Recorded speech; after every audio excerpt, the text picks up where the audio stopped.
Tessa Frincke, Michigan State University. Hi, Tessa, thanks for being with us in Negocios TV. It's a pleasure having you here. Hello, thanks for having me. It's been great to be invited.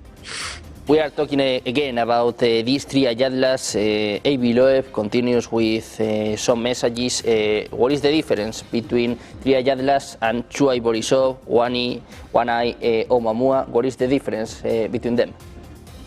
Right, so three atlas is the difference between three atlas and one Oumuamua is that one Oumuamua did not exhibit typical comet outgassing and experience non-gravitational accelerations due to gases being trapped in amorphous ice and us not being able to see some of those outgassings. And conversely, 2I Borisov and 3I Atlas, they show the typical comet outgassing with volatile materials. But one thing that differentiates 3I Atlas from 2I Borisov is the ratio of outgassing of different volatiles. 3I Atlas shows way more like outgassing of CO2 than we saw with 2I Borisov. So it is definitely a unique interstellar object. Talking about three ayatlas, I would like to ask you about the speed. What about its speed and how does it compare to other interstellar objects? Right. So 3I Atlas was coming in from infinity at much high rate of speed. So we saw for one Oumuamua with only 26 kilometers per second, and a little bit faster, our 2I Borisov was at 32 kilometers per second, but almost double that speed was 3I Atlas with almost 60 kilometers per second. So we're seeing that 3I Atlas has a much greater hyperbolic velocity. And Tessa, what do we know about the nucleus of 3I Atlas, its size, density, its shape? What do we know about the nucleus of 3I Atlas? So what we know about the nucleus is it's the upper limit on this is about I believe it's 11 kilometers, but it could be different, but we will see more of those nucleus features as it has made its closest approach with the sun already. We're going to be able to see a lot closer to the nucleus. Once all of those materials from the surface blow off, we'll be able to see the 3I Atlas much brighter, and we'll be able to see deeper down into the nucleus. So we'll be learning more and more in the next couple of weeks or months. We do know that the surface temperature of about 150 kilometers, which indicates a number of thermal properties of 3I Atlas. And as far as like its shape, we're not really sure what it looks like, the nucleus itself. We are talking about the speed, we are talking about the nucleus. What about the evolutionary history of this comet? What do we know about it? Yeah, so we know that 3I Atlas has been traveling through interstellar medium for a really long time, with upper limits up to 11 billion years.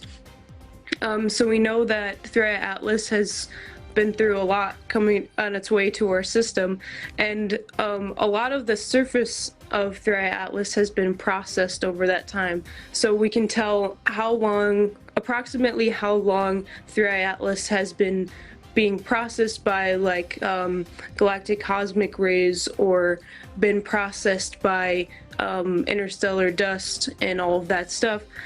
So we can tell that based on how much the surface of 3I Atlas has been processed by cosmic rays, we can tell sort of how long it's been traveling and how long it's taken to get to us in the solar system. Tessa, what have we learned about 3I Atlas? What are we learning about 3I Atlas, and how could help us to intercept another interstellar objects in the future? Yeah, so we've learned a lot in the past couple of months, and a lot of astronomers, scientists have been thinking about how we could have intercepted 3i Atlas with a spacecraft, like launching from here on Earth or launching from Mars itself, or just turning one of our current spacecraft probes just to look at it. But unfortunately, because of 3i Atlas coming in at such high rate of speed and the date at which we discovered it, limited our possibilities of really doing direct imaging with a spacecraft, or doing any kind of direct imaging through flyby.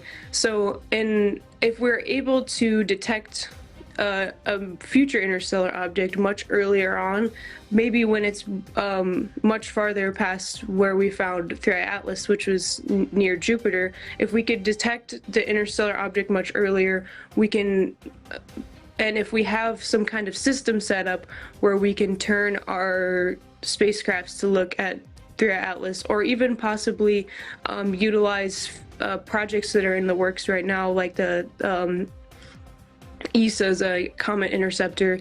If we can get things like that going, we can have a better plan for when our future interstellar objects come through our system. Lisa, we are talking a lot about 3i Atlas. How many interstellar visitors are we seeing in this decade? How many 3i Atlas are we seeing in the future? Right, so we've only seen 3 so far, and that's really makes this kind of object pretty rare. But honestly, I think we are just currently limited by our technology, in that if we have like the Vera Rubin telescope that just came online not long ago, and we're going to be having Nancy Grace Roman telescope come up eventually next year. So we're hoping to at least see one interstellar, 1 to 10 new interstellar objects each year, considering the new technology that's coming online. But yeah, we are hopeful that we're seeing at least one more interstellar object each year. Well, waiting for more information about 3i Atlas. Tessa, it's a pleasure having you here. Thank you so much for being with us. Thank you so much for having me. Thank you.